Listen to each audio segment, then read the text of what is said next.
नमस्कार दोस्तों, कैसे हैं आप सभी। उम्मीद कर रहा हूँ अच्छे होंगे।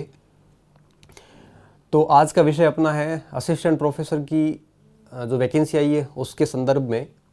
तो सबसे पहले बता दूं कि आज राजस्थान लोक सेवा आयोग ने आज का मतलब अभी मैं जब वीडियो बना रहा हूँ तो आज मतलब 2 तारीख तो 2 नवंबर आज राजस्थान लोक सेवा आयोग ने कॉलेज शिक्षा विभाग में असिस्टेंट प्रोफेसर अर्थात सहायक आचार्य पदों पर भर्ती हेतु विज्ञापन जारी किया। 920 पदों की कुल भर्ती है। अब जैसे ही विज्ञापन जारी हुआ तो बहुत सारे जो कैंडिडेट हैं, एस्पिरेंट्स हैं, उनके मैसेजेस वगैरह आने स्टार्ट हो गए। कुछ एलिजिबिलिटी को लेके, कुछ पेपर पैटर्न को लेके, कुछ स्ट्रेटजी को लेके, कुछ एग्ज़ाम डेट को लेके, कुछ बहुत सारे और कन्फ्यूजन्स को लेकर बहुत सारे मैसेजेस आने लगे। तब मैंने आपको कहा कि मैं आपको बहुत ही जल्द एक वीडियो बना के ऑल अबाउट असिस्टेंट प्रोफेसर बात करूंगा आपसे, जिसमें सारी चीज़ों के ऊपर डिस्कस करेंगे अपन। ध्यान से सुनना पूरा वीडियो। इस वीडियो में हम बात करने जा रहे हैं आप कि सबसे पहली बात ये होगी कि इस वैकेंसी हेतु क्या क्या योग्यताएं, एलिजिबिलिटी क्या क्या चाहिए, कि कौन कौन एलिजिबल है। एलिजिबिलिटी में 2 चीज़ें आती है, एजुकेशनल एलिजिबिलिटी मतलब शैक्षणिक योग्यताएं क्या चाहिए, और साथ में चाहिए एज क्या चाहिए मतलब आयु की एलिजिबिलिटी। तो सबसे पहले हम देखेंगे कि कौन फॉर्म भर सकते हैं, एलिजिबिलिटी क्या है। उसके बाद में दूसरी चीज़ जो हम देखेंगे वो ये देखेंगे कि इसका पेपर पैटर्न क्या रहता है, कितने पेपर होते हैं और पेपर वगैरह में क्या क्या पूछा जाता है, कितने अंकों के होते हैं, सिलेक्शन प्रोसेस क्या रहेगी। उसके बाद में हम देखेंगे तीसरी चीज़ कि योग्यता है पैटर्न के बाद में संभावित एग्ज़ाम की तिथि वगैरह कि कब एग्ज़ाम होगा और क्या क्या हो सकता है, ये चीज़ें। और कोई चौथी बात आपके लिए कुछ हिदायत है मेरी तरफ से जो आपको ध्यान रखनी है। तो ये सारी चीज़ें आज अपन डिस्कस करने वाले इस वीडियो में। तो ध्यान से सुनना एक एक चीज़ को। मैं विज्ञप्ति भी साथ में लेके आया हूँ। सबसे पहले राजस्थान लोक सेवा आयोग अजमेर असिस्टेंट प्रोफेसर, आप सभी को बहुत बहुत बधाई हो कि लंबे समय से आप इंतज़ार कर रहे थे। अंततः ये भर्ती भी आपके सामने आ गई। अब बात ये आती है कि इसमें एलिजिबिलिटी क्या है। देखो, जहाँ तक एलिजिबिलिटी की बात है तो मैं यहाँ पे बता दूँ कि शैक्षणिक योग्यताएं क्या चाहिए। आपको अगर असिस्टेंट प्रोफेसर बनना है तो आपकी मार्कशीट कैसी होनी चाहिए, आपके पास क्या क्या होना चाहिए, मैं एक एक चीज़ क्लियर करना हूँ, ध्यान से सुनना। सबसे अहम बात कि आपके पास एमए होना चाहिए, एमए, एमएससी, एमकॉम, जो भी मास्टरी जैसे आप कह सकते हो, ये सारी चीज़ें होनी ज़रूरी है। अब इसके साथ साथ आपके पास में नेट भी होना चाहिए। अगर नेट नहीं है, अगर आपके पास सेट या स्लेट है तो भी चल जाएगा। सेट एक्चुअल में स्टेट एलिजिबिलिटी टेस्ट है जो आरपीएससी करवाता था, आजकल हो ही नहीं रहा है 5-6 साल से। नेट नेशनल एलिजिबिलिटी टेस्ट है जो यूजीसी भी करवाता है और साइंस वालों की सीएसआईआर करवाता है। तो नेट, सेट और एमए ये ज़रूरी है। अब ये पहली योग्यता है। आप ध्यान से अगर देखोगे पीछे तो इसमें लिखा है कि good academic record with at least 50% marks in masters. ठीक है, 55% का मतलब 55%, यहां पर आपके 54.99 भी नहीं चलेंगे। आपको एमए में 55% चाहिए, मतलब चाहिए। इस 55% में अगर आपके राउंड फिगर 54.99 भी है तो भी आपको योग्य नहीं माना जाएगा। एमए में 55% जरूरी है। लेकिन इस विज्ञप्ति के अंदर कुछ वर्गों को 5% छूट दी गई है। वो कौन से वर्ग हैं जिनको छूट दी गई है उसके बारे में मैं आपको यहाँ बता देता हूँ कि 5% की छूट दी गई है यहाँ पे, और ये छूट दी गई है आपके एससी, एसटी, ओबीसी। मैं आपको बता देता हूँ यहाँ पे कि कौन से वर्गों को छूट दी गई है। इसमें स्पष्ट रूप से लिखा हुआ बता देता हूँ ताकि आपको दिक्कत ना हो। यहाँ पे शायद नहीं लिखा, कोई दिक्कत नहीं, मैं आपको यहाँ पे है अच्छी शैक्षणिक योग्यता, इसमें नहीं है। थोड़ा सा मैं और पीछे ले जाता हूँ आपको। हाँ, कोई दिक्कत नहीं, चलो कोई, इसमें शायद इन्होंने पीपीटी में बच्चों ने ऐड किया नहीं, मैं आपको यहाँ से मेरे हिसाब से बता देता हूँ। मेरे पास विज्ञप्ति है यहाँ पे, और इस विज्ञप्ति में आप एक लाइन लिखी है, मैं बता देता हूँ आपको।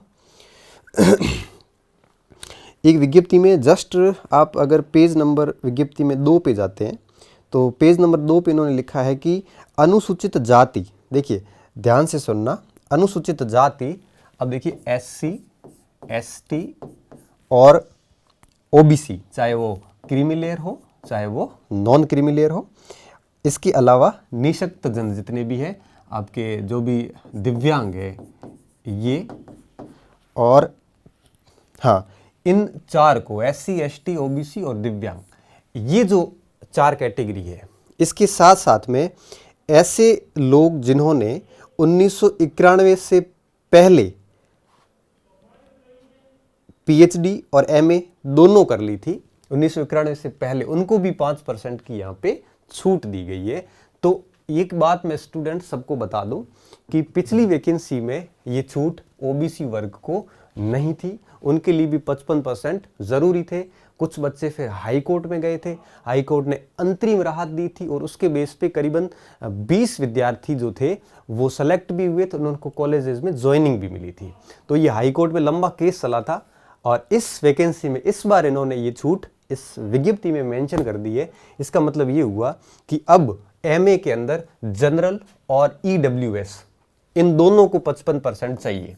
ध्यान से सुनना, जनरल और EWS को कितने चाहिए? 55% चाहिए। मतलब चाहिए, अगर आपके यहाँ पे 55% नहीं है तो आप एलिजिबल नहीं है, और बाकी कैटेगरी सबके लिए कितने चाहिए? 50% चाहिए। 5% की छूट दी गई है। किस किस को दी गई है? SC ST OBC और दिव्यांग को दी गई, और साथ में 1991 से पहले MA PhD वालों को भी छूट दी गई है। तो यह है आपके MA की छूट। इसमें आपको यूँ कहिए कि MA में ये चीज़ें होनी ज़रूरी है। तो आपको मैंने बता दिया, आपके पास MA हो और MA में 55% जनरल और EWS के लिए, और 50% जो है वो आपके SC ST OBC और दिव्यांगजन तथा 1991 से पहले के जो भी MA और PhD वाले थे उनके लिए चाहिए। और जनरल और EWS के लिए जो परसेंटेज चाहिए वो चाहिए हमारे कितने? वो चाहिए 55%। तो अब बात ये थी कि MA में 55% और OBC वालों के लिए 50%, प्लस साथ में क्या होनी चाहिए? आपके नेट या सेट होनी ज़रूरी है। अगर इसमें एक चीज़ और भी है, वो चीज़ ये है कि अगर आपके पास में नेट नहीं है तो भी चल जाता, बशर्ते अगर आपके पास 2009 से पहले अगर आपने MPhil या PhD भी की है तो नेट की भी ज़रूरत नहीं है। हालांकि आजकल हर किसी के पास नेट है, लेकिन नेट में छूट किसको है? जिसने 2009 से पहले PhD फिनिश करी है या MPhil की है, तो उन लोगों के लिए एक प्रकार से छूट है। तो अब आप समझ गए होंगे ये पहली योग्यता है। तो अब देखिए यहाँ पर कि गुड एकेडमिक रिकॉर्ड क्या है, ये मैं बता रहा हूँ। तो MA वाली शर्त हो गई पूरी कि आपको MA में 55% चाहिए और कुछ कैटेगरी में आपको छूट चाहिए, छूट मिल सकती है। इसके साथ साथ MA के साथ साथ और क्या चाहिए? नेट चाहिए। मैंने आपको बता दिया क्या चाहिए? नेट चाहिए। और वो नेट जो है, अगर आर्ट्स के हैं तो UGC द्वारा की गई होगी, या फिर साइंस के हैं तो वो आपके CSIR का द्वारा की गई होगी। अगर आपके पास नेट नहीं है तो सेट सिलेट है तो भी वो चल जाएगा। और सेट सिलेट भी नहीं है लेकिन 2008 से पहले 9 से पहले अगर आपने PhD MPhil किया है तो भी वो चल जाएगी। तो पहली योग्यता मैंने आपके क्लियर कर दी कि पहली योग्यता आपको क्या चाहिए? MA MSc MCom में 55% चाहिए, और कैटेगरी में हो आप तो आपको 50% चाहिए। EWS को छूट नहीं दी गई है, और नेट और सेट ज़रूरी है। ये है हमारी पहली योग्यता। अब आती है बात दूसरी योग्यता क्या चाहिए? दूसरी योग्यता चाहिए हमारे को good academic record. Good academic record गार, GAR। गार क्या है? इसके ऊपर मैं थोड़ा अलग स्लाइड पे आता हूँ। देखिए गार क्या है। और पिछली वैकेंसी जो थी 2014 उसमें गार में क्या डिमांड थी, और अभी जो आज आई है 2020 इसमें क्या क्या परिवर्तन किए गए। सबसे पहला गार का जो बिंदु है वो ये है कि एमए से पहले जो 3 एग्जाम आपने दिए हैं मास्टरी से पहले, उनका औसत 55 होना चाहिए। मतलब समझिए कि 10th class plus 12th class plus आपका स्नातक, इसका औसत होना चाहिए 55%। औसत कितना होना चाहिए? 55%। ये पिछली वैकेंसीज का प्रावधान है। इस बार भी इन्होंने यही किया है कि 10th के आपके कितने परसेंटेज है, प्लस 12th में आपके कितने परसेंटेज है, प्लस स्नातक में आपके कितने परसेंटेज है, इन तीनों का औसत कितना होना चाहिए? 55% होना चाहिए। ये बात इन्होंने इस बार भी लिखी है, लेकिन इन्होंने इस बार एक जो नया प्रोविज़न जोड़ा है वो ये जोड़ा है कि इस गुड एकेडमिक रिकॉर्ड के अंदर 5% की एक्स्ट्रा छूट दी है। पहले ये छूट नहीं थी, लेकिन इस बार इन्होंने नया प्रोविज़न ये किया है कि SC, ST, OBC, चाहे वो क्रीमी लेयर हो चाहे वो आपकी नॉन क्रीमी लेयर हो, OBC, इसके साथ में निःशक्त जन, MBC को इन्होंने इस बार भी इसमें शामिल नहीं किया है। निःशक्त जन जितने भी हैं तो इनको इन्होंने क्या किया है? 5% की छूट दी है। मतलब अगर इनका 10th 12th और स्नातक में 55% नहीं है बल्कि 50 ही है तो चल जाएगा। 55% किसके लिए है? ये तो हो गए 50% इनके लिए, और 55% है हमारे EWS और हमारे किसके?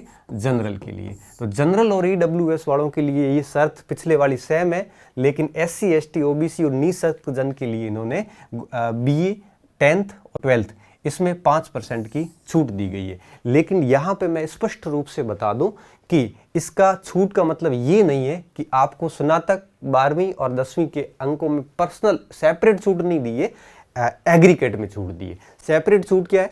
सेपरेट में इन्होंने आगे जो शर्त लिखी है वो ध्यान से सुनना, ये इससे बिल्कुल जुड़ी हुई है।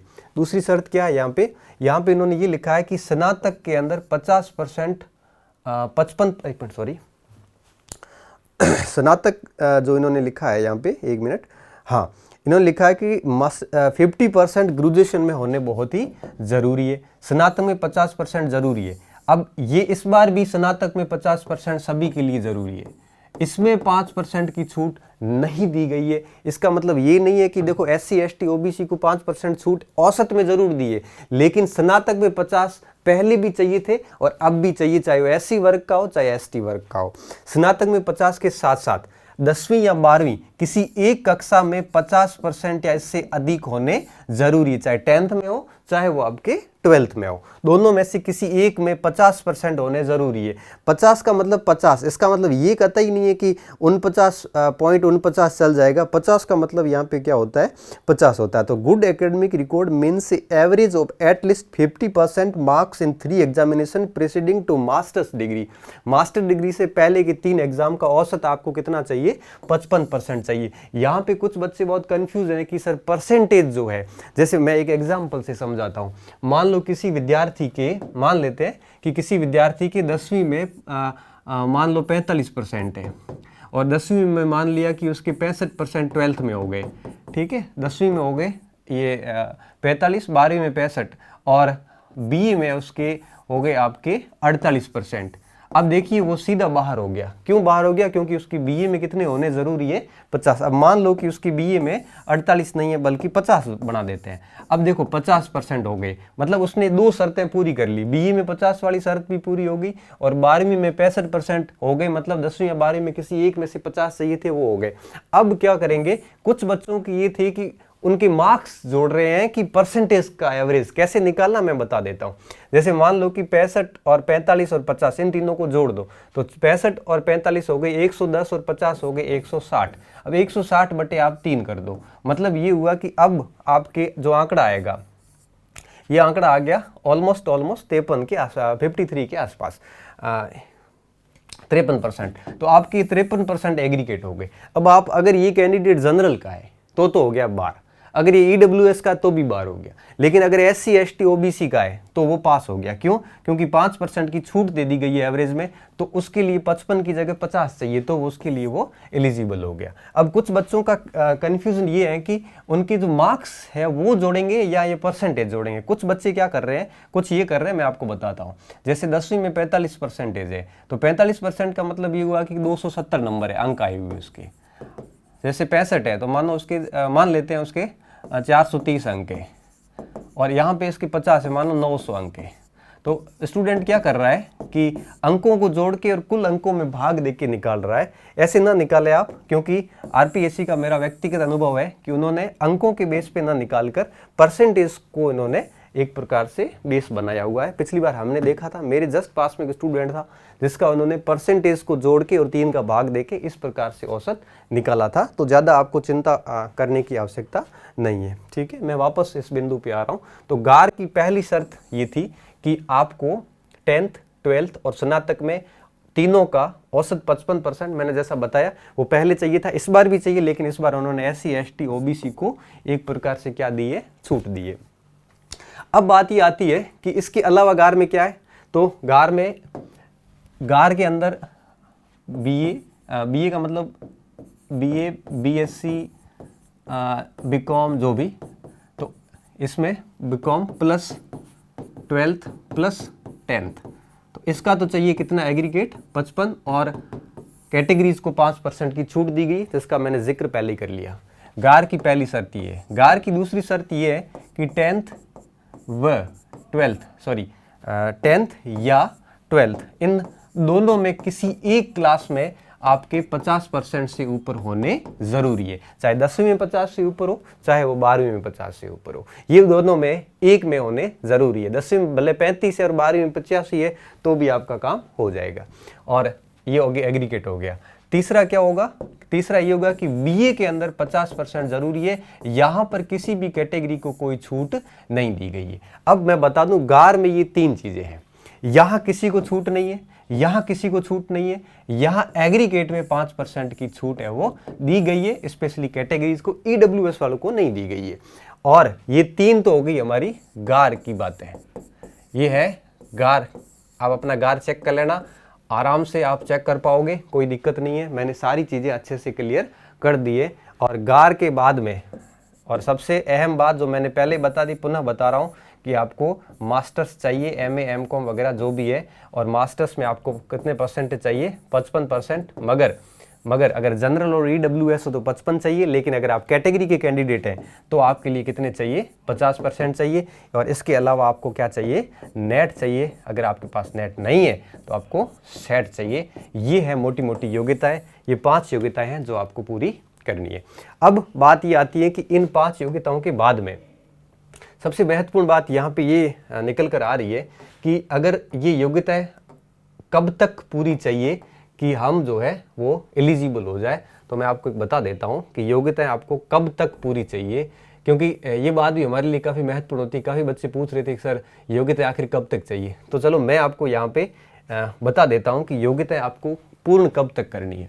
तो अगर आपने जैसे मान लिया कि आप MA प्रीवियस का एग्ज़ाम आपने दे दिया, इस बार चूँकि प्रमोट हो गए, और आप MA फाइनल ईयर का फॉर्म अभी तक भरा नहीं है। अब देखिए, ध्यान से सुनना, MA प्रीवियस प्रमोट हो गए हो, MA फाइनल ईयर में आने वाले हो, इसका मतलब ये हो गया कि आप सम्मिलित हो रहे हैं। किसमें? आप सम्मिलित हो रहे हैं। किसमें? आप सम्मिलित हो रहे हैं MA फाइनल ईयर में। सम्मिलित हो रहे हैं, या आपने MA फाइनल ईयर का फॉर्म भर दिया है, सम्मिलित हुए हैं, सम्मिलित हुए हैं। अगर, अब ध्यान से सुनना, बाद में आप कमेंट बॉक्स में जाके मैसेजेस करोगे बहुत सारे, समझ में नहीं आया। अभी बता देता हूं, अगर आपका MA प्रीवियस प्रमोट हो चुके हैं आप, मतलब आप MA फाइनल ईयर में सम्मिलित हो रहे हैं। अगर आपने MA फाइनल का फॉर्म डाल दिया है, इसका मतलब आप सम्मिलित हुए हैं। जरूरी ये है कि MA प्रीवियस होनी जरूरी है। ऐसा नहीं हो कि अभी आपने कल MA प्रीवियस का फॉर्म भरा और आज आपको कॉलेज लेक्चर बनना संभव नहीं है। तो सम्मिलित हो रहे हो या सम्मिलित हुए हो, आप असिस्टेंट प्रोफेसर के लिए एलिजिबल है।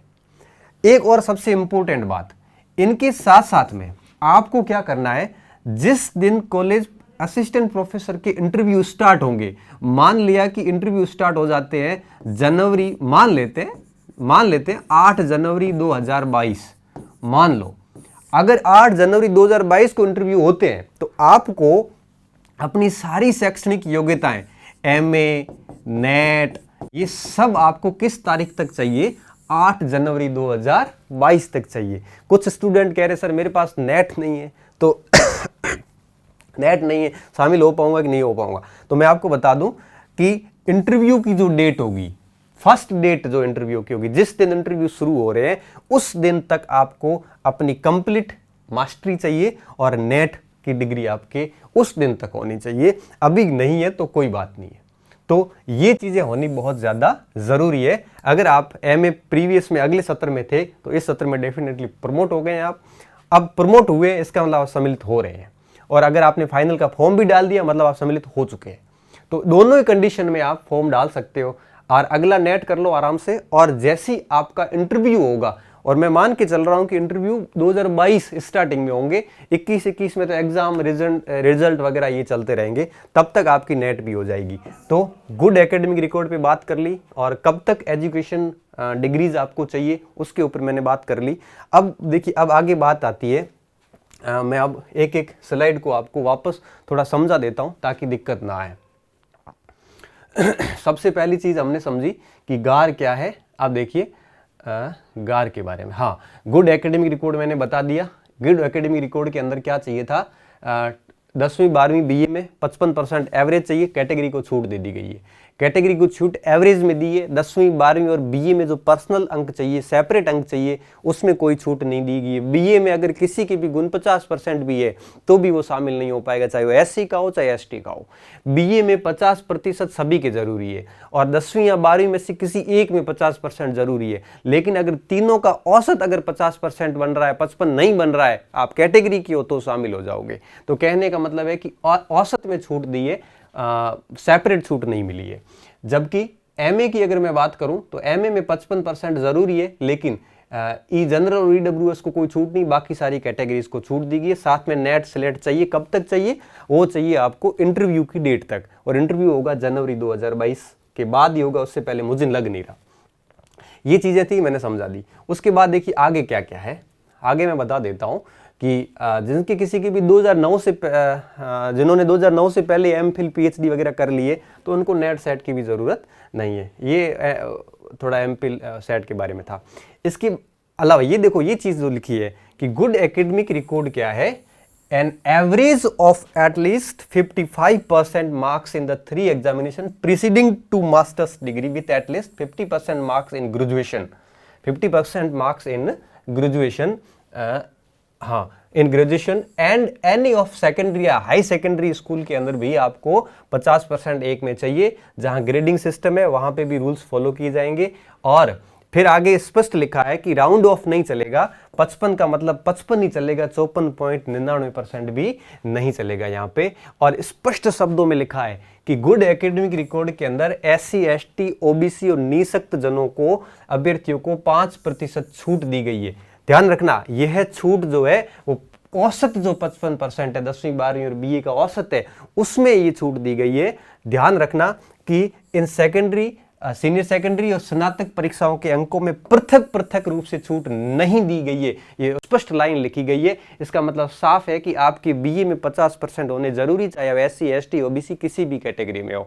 और 10वीं या 12वीं एक क्लास में 50 जरूरी है, और तीनों में मिला के 55 जरूरी है। और अगर आप कैटेगरी की हो तो आपको 5% की छूट मिल जाएगी, और ये कुछ सेट के रूल से आपके काम की नहीं है।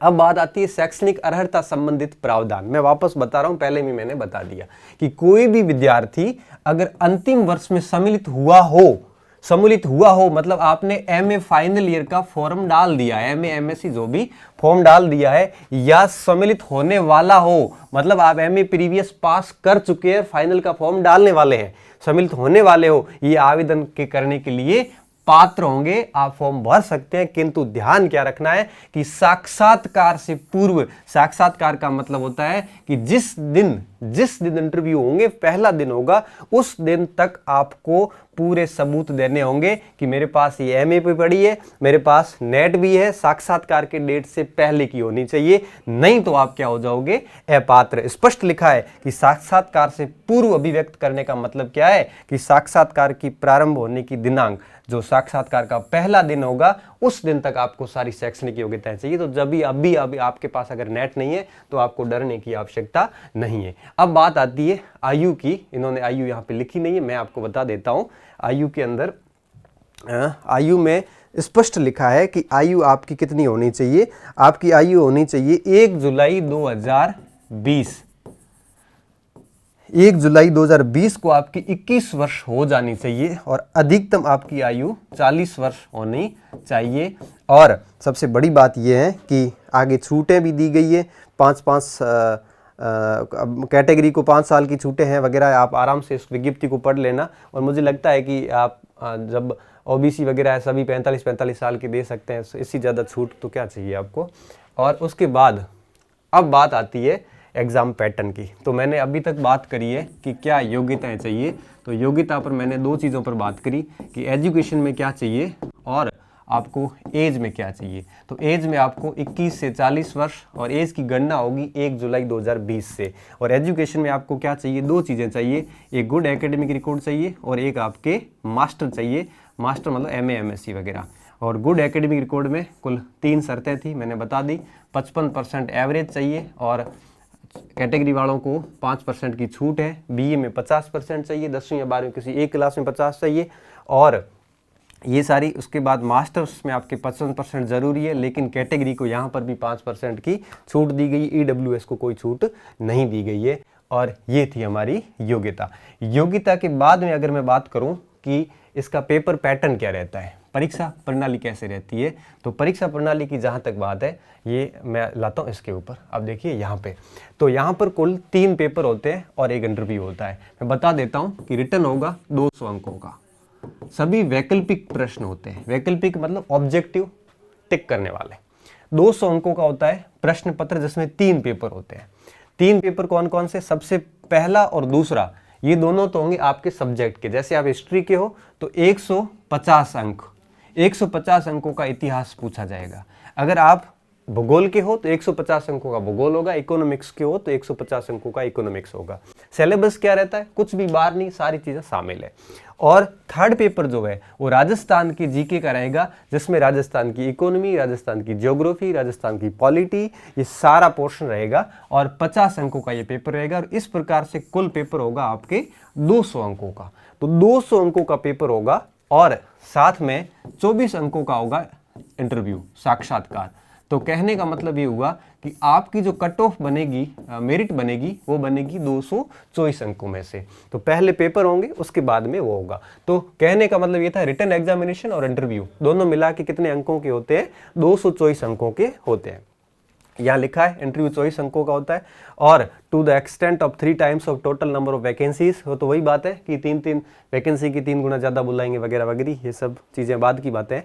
तो अब आपके लिए ये 3 पेपर होंगे और इंटरव्यू होगा। कुल मिला के 4 चरण आपको क्लियर करने होते हैं असिस्टेंट प्रोफेसर बनने के लिए।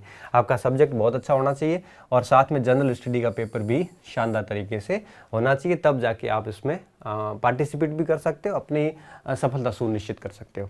सबसे बड़ी बात यहाँ पे ये कि आपको पोस्ट नहीं देखनी है। अगर पोस्ट देख ली तो आप एक प्रकार से नेगेटिव हो जाओगे, थोड़ा चिंता में घुस जाओगे। चिंता हो जाएगी कि इतनी पोस्ट में मेरा कैसे होगा। मेरे साथ भी ऐसा ही हुआ था उस समय, जब वैकेंसीज आई थी, पोस्ट देखी, मैंने कहा इतनी पोस्ट में तो हमारा कहाँ सिलेक्शन होगा। और उस नेगेटिविटी का इफेक्ट ये हुआ कि मैं प्रिपरेशन भी नहीं कर पाया था। लेकिन बाद में मैंने इस चीज़ को संभाल भी लिया। हो सकता है कि मैंने संभाल लिया, आप नहीं संभाल पाओ। इसलिए प्रयास ये करना कि पोस्ट देखो ही मत, आप अपना काम ईमानदारी से करते रहना और 100% अपना पूरा दे देना। सब्जेक्ट बहुत बढ़िया तरीके से करना। इसका मतलब ये नहीं है कि आप जीएस छोड़ दो, जीएस भी बहुत बढ़िया तरीके से करना। जितना आप उम्दा तरीके से मेहनत करोगे ना, उतना सिलेक्शन सुनिश्चित हो जाएगा। भले 15 पोस्ट हो चाहे 20 पोस्ट हो, सिलेक्शन लेना इतना मुश्किल काम नहीं है जितना आप सोच रहे हैं। क्योंकि लोग बातें बहुत करते हैं, लोग अफवाहें बहुत उड़ाते हैं, लेकिन एक्चुअल में पढ़ाई बहुत कम लोग करते हैं। तो मैं आप सभी विद्यार्थियों को, सभी भावी व्याख्याताओं को, भावी प्रोफेसर्स को बधाई देना चाहूँगा कि इतनी बड़ी अपॉर्चुनिटी आपके सामने आई है। कॉलेज की वैकेंसी आती कहाँ है, और अगली जब भी वैकेंसी आएगी तो डेफिनेटली पीएचडी भी लागू कर देंगे। बहुत टफ हो जाएगा आगे, ये आसान भर्ती लास्ट है, मान के चलिए। इससे आसान वैकेंसी आगे कोई आने वाली नहीं है कॉलेज की, इसके बाद टफ ही होगा मामला। तो कॉलेज में असिस्टेंट प्रोफेसर बनने का ये बहुत बड़ा अवसर है आपके लिए, आपको अपना सपना पूरे करने का अवसर है। चूकना ही मत कि किसी भी प्रकार की कोई गलती है वो मत करना। हर प्रकार के आप जितनी किताबें अच्छे से पढ़ सकते हो पढ़ना। हमारा भी प्रयास रहेगा कि आपको टाइम टाइम पे मोटिवेट करें। इतने बड़े सब्जेक्ट है तो हम इतना यूट्यूब पे कभी पढ़ा नहीं पाएंगे, क्योंकि अगर हिस्ट्री की अगर मैं बात करूँ और मैं आपको पूरी हिस्ट्री अगर पढ़ाने लग जाऊँ तो मेरे को 4 महीने रात दिन मेहनत करनी पड़ेगी, तब जाके मैं 4 महीने में सारे करीबन ना करते 300-400 वीडियोस बनेंगे, तब जाके होगा। इतना तो पॉसिबल यूट्यूब पे बिल्कुल नहीं होगा हमारे से। हाँ, अगर बच्चों की डिमांड रही तो मैं कोशिश करूँगा कि एप्लीकेशन वगैरह पे कि इतिहास पढ़ा दूँ, प्रयास रहेगा। मैं कोई वादा नहीं कर रहा हूँ, अगर हुआ तो जनवरी, फरवरी, मार्च, अप्रैल आगे देखेंगे, लेकिन ये करना बहुत ही मुश्किल काम होता है हमारे लिए। लेकिन स्टूडेंट के लिए किताबें पढ़ना इतना मुश्किल काम नहीं है, किताबें पढ़ के बहुत अच्छे से काम किया जा सकता है। तो ये सारी चीज़ें थी, भर्ती के ऊपर बात करी हमने।